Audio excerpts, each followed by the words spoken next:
Hey guys, Mr. Nintendo Freak here again. This is something like a class explaining video. And today we have the Death Knight. Now this is my Death Knight. He is, I don't know, alright geared-ish. 3-bits tier 11. Anyway, just going to explain about it. The Death Knights are like warriors that fought for the Lich King, and they control the power. They're like melee necromancers, really, because they can summon undead ghouls, and they use diseases, and they can absorb healing and all magic and stuff like that. And the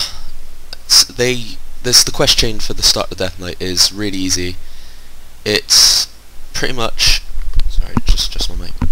Pretty much what you got to do is you start off working for the Lich King. You got to perform sorts of tasks for him. And then you attack this place called, I can't remember what it's called now. I'll find out for you.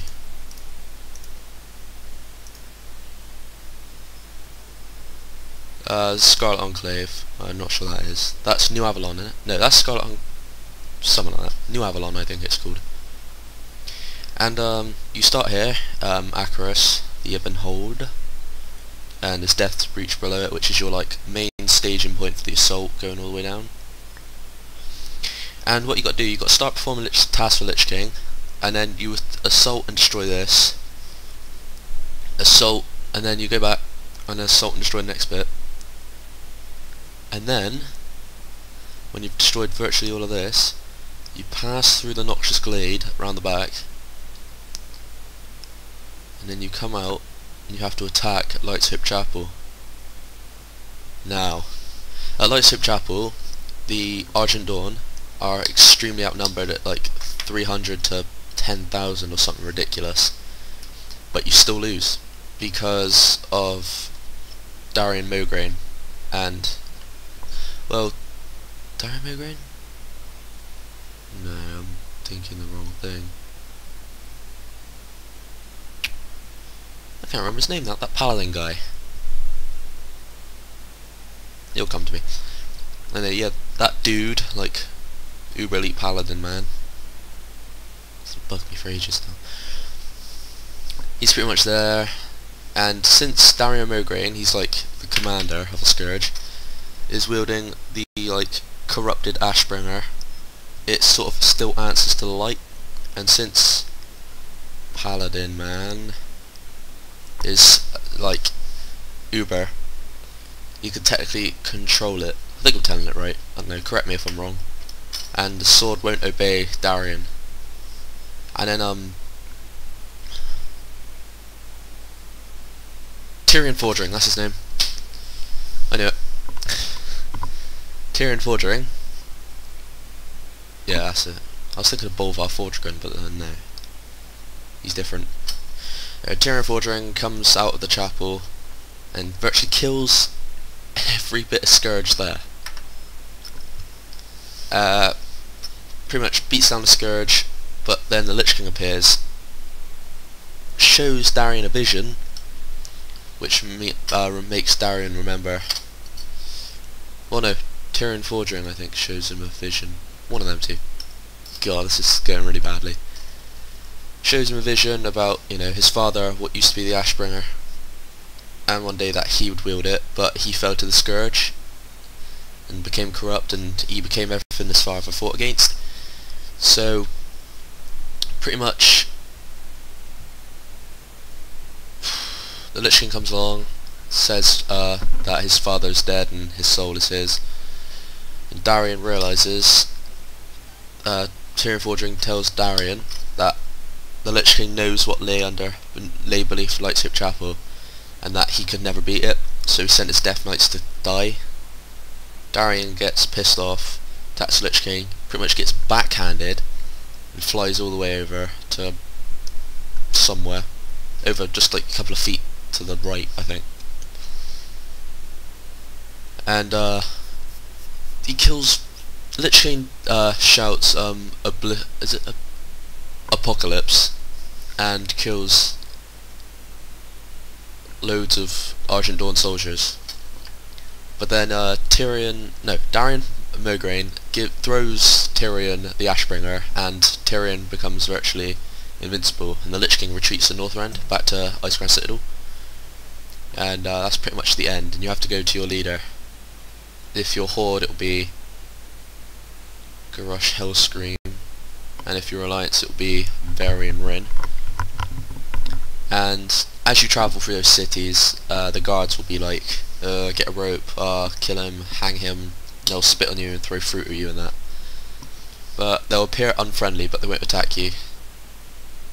And give the missive to the leader. He'll shout something like, Death Knights are broken away from the Scourge, this is technically our first victory. And then you become part of the Horde Alliance and you're friendly with them then. So that's the story behind the Death Knight. Now, this Death Knight, I forgot about that. This Death Knight is, there's 3 specs for a Death Knight. So you've got Blood, Frost and Unholy. This Death Knight is Frost and Unholy, Blood even. I don't play Frost that much. But it's mainly Blood. And they have many different unique abilities. For example, they can do melee, like Festering, Heart Strike, Plague Strike, but also they can do they set diseases. I don't have a target. They can set diseases on targets, and pretty much damage over time. And the diseases are probably the main building point for the Death Knight's attacks. For example, damage dealt to each target is increased by additional 15%.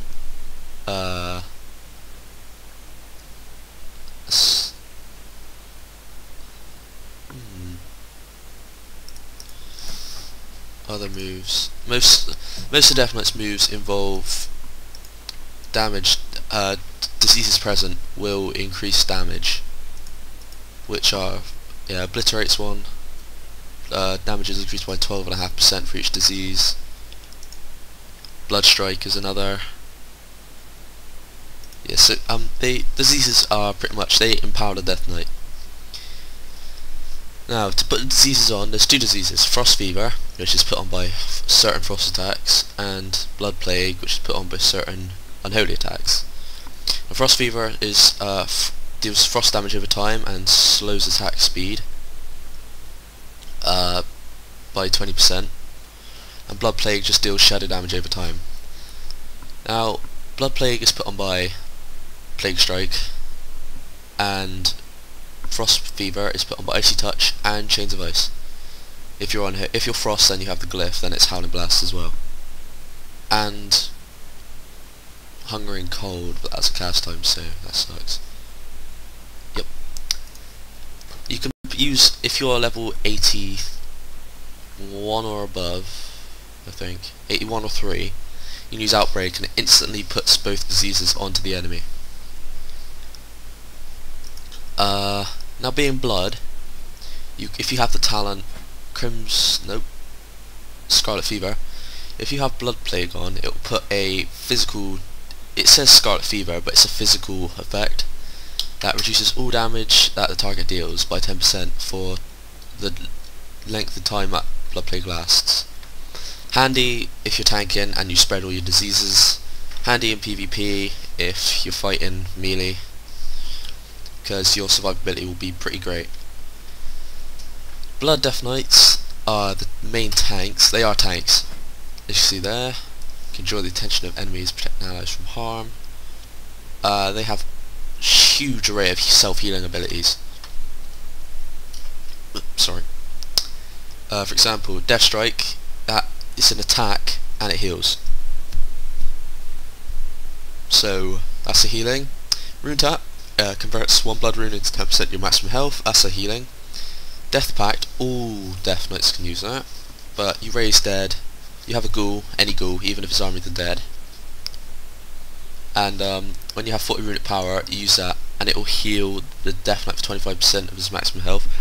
But this heal cannot be a critical, because it heals for an insane amount of health. We also got Vampiric Blood, which increases your maximum health and all your healing effectiveness, but But if you have the glyph, your healing effectiveness goes up by an additional 15%, but you don't get the health buff, which I prefer the health buff, to be honest. For example, 161k health. And plus 20k because of Vampiric Blood. See, the healing for Death Knights is insane. And they also have Blood Parasite, which spawns a Bloodworm, and they actually go, every time they attack, they get a stack of Blood Gorged. And depending what stack it is, say if it's 3 stacks, that'll be 30% of the Bloodworm's maximum health.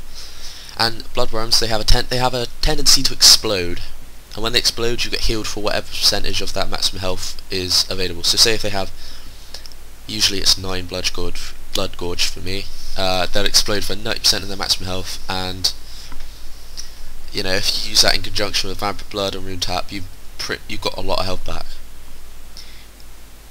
See, you've got also talents which improve the healing. For example, you improve Death Strike, increases damage done, and crit chance, and it's amount healed by 45%, which is a large amount. And Will of the Necropolis, Rune Tap is refreshed, all damage taken is reduced by 25%, and Rune Tap costs no they can self-heal.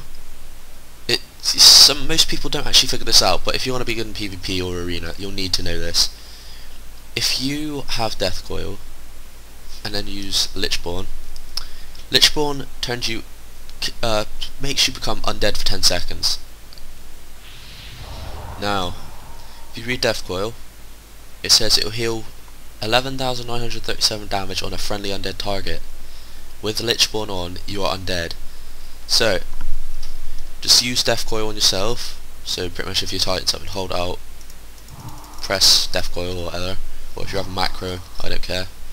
Screw macros. You'll get healed, and if you have, I don't know, 130, you can get healed for about 35k damage. And so if you run away, like use Chains of Ice or something, and use that, you can get healed quite a lot, to be honest. Now, Frost Death Knights have a large array of damage increasing abilities. That, for example, let's start from the top. One-handed melee weapons by 3%, damage of off-hand weapons by 25%. Damage dealt by Obliterate. The Obliterate is insanely strong. It can crit for 50k easy. Damage, your 12% damage increase on targets less than 35% health. Guaranteed critical strike from Obliterate. So you twin that with that, you're gonna hit like a truck. And since the patch, it procs from your offhand weapon as well, so that's also a bonus. Let's see, Pillar of Frost increases your strength by 20% and provides knockback, immunity against knockbacks and all that kind of stuff. Improved Icy Talons, your attack speeds increase, therefore you get more damage done out, and Haste, it will increase the damage of your diseases, obviously. Strength is increased by 4%. Improved Frost Presence, increases your damage while in Frost Presence by 5%. Pretty much most of your attacks will hit with Threat Thessarian. Most of your attacks will hit 100% chance to also deal damage to your off-hand weapon. So you hit, effectively you hit twice. And then there's Howling Blast, which hits virtually everything. And if you have the glyph, which I do, you can infect every target that gets hit by Howling Blast with Frost Fever. Therefore, instant diseases on everyone without the need of Pestilence.